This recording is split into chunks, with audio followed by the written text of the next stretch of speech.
Hello guys, welcome back to On Time Notes, and in this video we are going to see attributes and its types. So what is attribute? Attributes represent the properties or characteristics of an entity, and each entity has one or more attributes that define its behavior or feature. So attribute क्या है कि जो entity है उसका या तो properties या फिर कैरेक्टरिस्टिक्स रिप्रेजेंट करता है एट्रीब्यूट। एंड जितने भी एंटिटीज़ है उनके एक या फिर एक से ज़्यादा एट्रीब्यूट्स हो सकते हैं जो उनके बिहेवियर या फिर फीचर्स को डिफाइन करते हैं। Now will see types of attributes.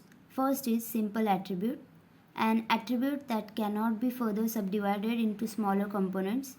Example, the roll number of a student, employee ID, gender, etc. And this is the diagram in which we can see there is roll number which is underlined, which means it is a primary and it is a primary key and it cannot be further subdivided into smaller component. So simple attribute में क्या होता है कि जो भी attribute है उसको हम फर्दर डिवाइड नहीं कर सकते। मतलब जैसे कि अभी नेम है, नेम को हम लोग डिवाइड कर सकते हैं, that is first name, last name and middle name. तो वैसे हम रोल नंबर या फिर एम्प्लॉय आईडी को स्मॉल और उससे ज़्यादा स्मॉलर कंपोनेंट्स में डिवाइड नहीं कर सकते। Second is composite attribute, an attribute that can B divided into smaller components. Example, address. It can be divided into house number, street, city, states, country and pin code. And name, it can also be splitted into first, middle and last name. So this is the diagram in which we can see. So composite attribute में क्या होता है कि इसमें हम लोग कोई भी attribute को उससे भी ज़्यादा स्मॉलर पार्ट्स में डिवाइड कर सकते, वेरेज सिंपल में वैसे नहीं था, हम लोग उसको सब डिवाइड नहीं कर सकते थे। एंड इसमें एड्रेस एग्जांपल लिया है, एड्रेस को भी हम लोग ऐसे डिवाइड कर सकते हैं जैसे कि हाउस नंबर है, स्ट्रीट है, सिटी है, states, country, pin code. And name को भी हम लोग डिवाइड कर सकते हैं जैसे कि first name, middle name, last name etcetera. And इस डायग्राम में हम लोग ने सिर्फ एड्रेस को स्प्लिट करके दिखाया कैसे मतलब कंपोजिट एट्रीब्यूट होते हैं। So address is the composite attribute जिसको हम लोग ने फर्दर स्प्लिट किया है। Third is single valued attribute, an attribute that holds only one value for each entity instance. Example, age of students और Aadhaar card number etcetera. And this is the diagram in which we can see roll number, that is primary key, then name and DOB. Here the student is an entity and roll number, name and DOB are attributes.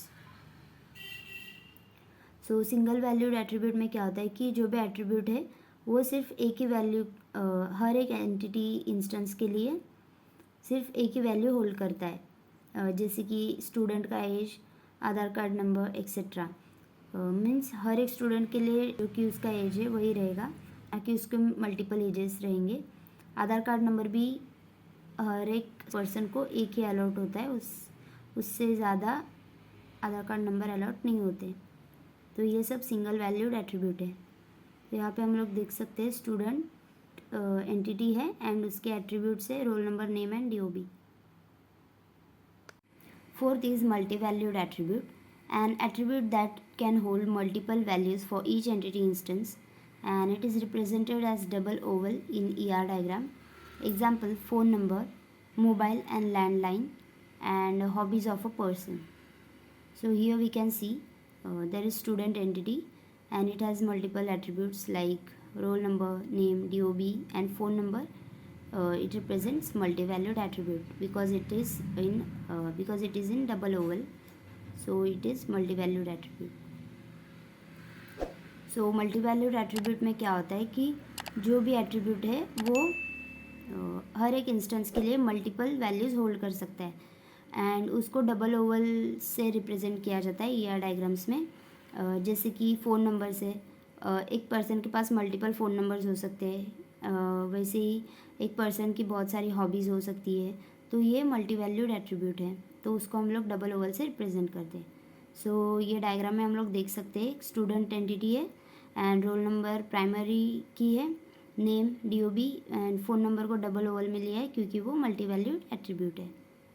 Fifth is stored attribute, attributes that are stored in a database and do not require further updates. Example, date of birth. So here we can see student entity and roll number, name and DOB are attributes, and roll number is a primary key here and DOB. So once we input our DOB in a database, then we do not change the database because it is going to remain constant throughout. So stored attribute में क्या होता है कि जो भी attribute है उसको database में स्टोर करते हैं एंड उसको बाद में अपडेट करने की ज़रूरत नहीं पड़ती।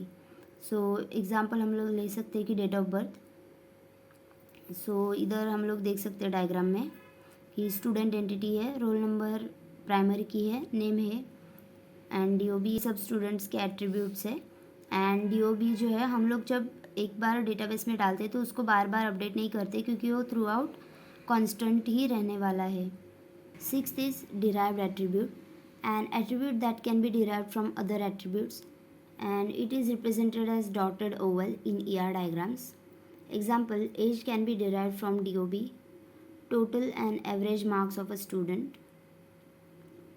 So in this diagram we have represented derived attribute and it is represented by dotted ovals. So we can see age is represented by dotted oval, so it is a derived attribute for student entity. So derived attribute में क्या होता है कि जो भी attribute है वो किसी और एट्रीब्यूट से डिराइव कर सकता है और डिराइव्ड एट्रीब्यूट्स को डॉटेड ओवल से रिप्रेजेंट करते हैं ER डायग्राम्स में।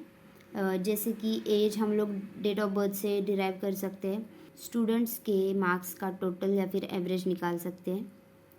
सो यहाँ पे हम लोग देख सकते हैं इसमें हम लोग ने एज को डिराइव्ड एट्रीब्यूट लिया है इधर क्योंकि DOB से उसने डिराइव किया है। सो सेवेंथ है की attribute, an attribute that uniquely identifies an entity in an entity set. Example, roll number of a student, employee ID. So की एट्रीब्यूट में क्या होता है कि जो भी एट्रीब्यूट है वो एंटिटी सेट में से एंटिटी को यूनिकली आइडेंटिफाई करता है।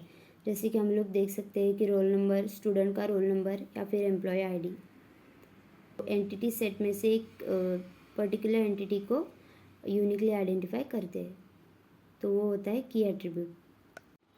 So eighth is complex attribute. Attributes formed by combining composite and multi-valued attributes. Example, address. It contains composite value like street, city, state, pin code and also multi-valued because one person has more than one house addresses. So complex attribute में क्या होता है कि ये combine करता है composite and multi-valued attributes को and complex attribute बनाता है। सो इसका एग्जांपल हम लोग ले सकते हैं कि एड्रेस, जिसमें कंपोजिट वैल्यूज़ है जैसे कि street, city, state, pin code and ये मल्टी वैल्यूड भी है क्योंकि एक पर्सन के एक से ज़्यादा हाउस एड्रेस हो सकते हैं। तो in this diagram we can see how an ER diagram is formed combining the composite and multi valued attributes, we get the complex attribute. Here student entity has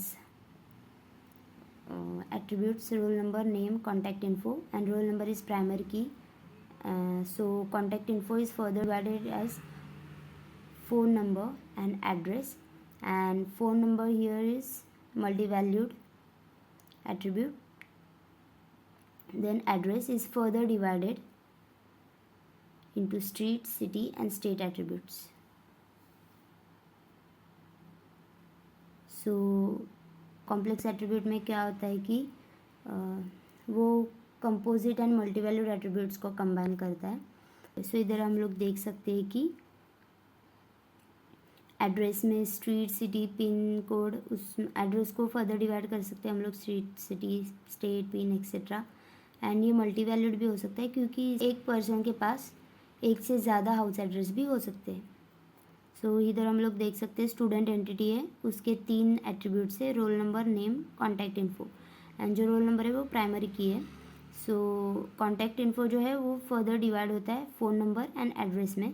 तो phone number जो है multi valued attribute है and address है वो further divide होता है composite attributes में, that is street, city and state. So this was it for the attributes and its types, and I hope you found this video helpful, and if you did guys, please don't forget to like, share and subscribe to the channel, and thank you for watching till here.